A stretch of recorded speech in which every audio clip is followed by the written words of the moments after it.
Hey everyone, it's Hunter here with the Franklin Theater, and welcome to the first episode of Marquee Minute, where we get different people from the community, the Franklin community, and we all try to kind of connect for a little bit. I know right now it's kind of a crazy time with everyone being home, but the community's alive and still active, and this is kind of an effort to reconnect. So, as you can see, I'm actually at the theater. This is a picture of the theater. But for our first guest for today, we're actually starting none other than with our own director, Paul Couch. So, I'm about to go to a Zoom call with him, but let's take a watch. Oh, dude, yeah, now we got it going. Man, it's like looking back in the old days. I can see the pictures of the theater in the back and the green. I know. As you can tell where I am. You know where. Yeah. And I got you. I see the picture today. That's great. You got it. That's good. How are you doing today? I'm doing well. Just getting some work done.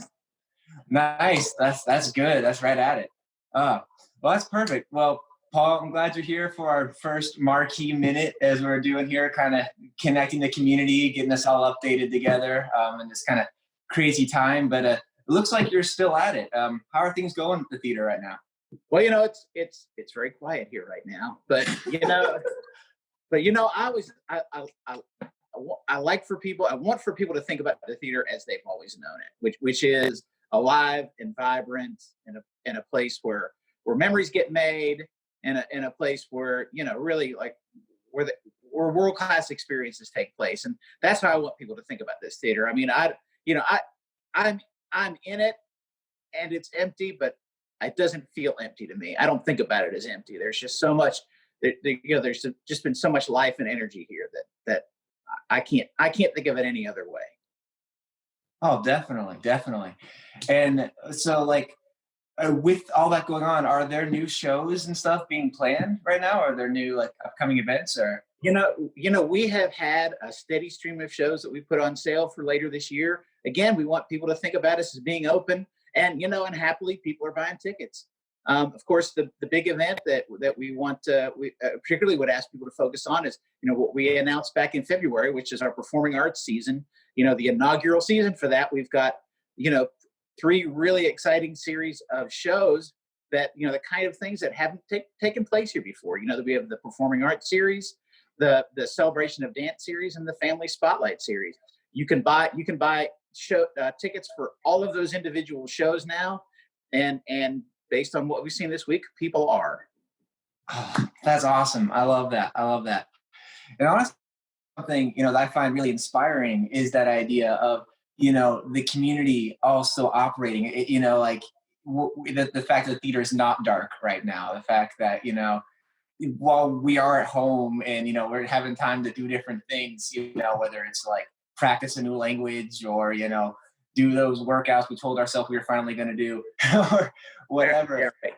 Like but the fact that like the community is still alive and active, because at times can feel like it's not, so that's actually really hopeful to see that is still happening, that these things are still at work and at play. It's very much so. I mean, it's not like it has been, but people are walking the sidewalks. There's a guy I see when I mean, I don't work at the theater every day. Obviously, we want to, I stay home most of the time, and in accordance with our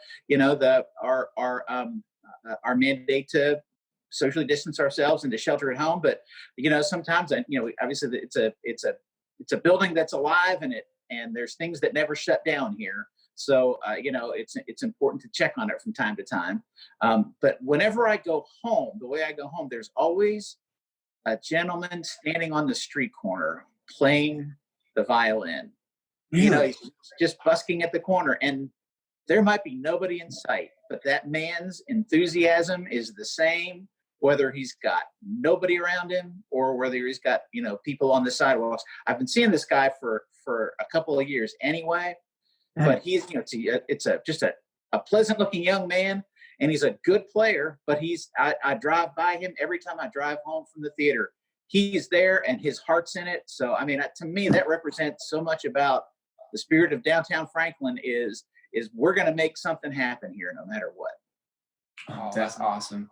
Well, Paul, your enthusiasm and what you're doing and just that light is really helping us get through. It's always a pleasure to get to talk to you, my friend. Thank you for talking with us on the Marquee Minute. I always enjoy getting to spend time with you, Hunter.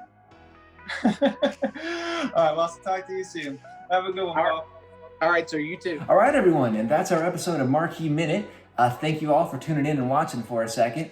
Before we go, we're a show all about community, and it makes sense to, do something with community. So if you guys don't mind writing in the comments or Instagram one of the funniest experiences that you've had during this whole quarantine thing, and let us know. And then we would love to interact with you all and talk with you about it. You guys are awesome. Remember, keep it going. I love you all. Bye.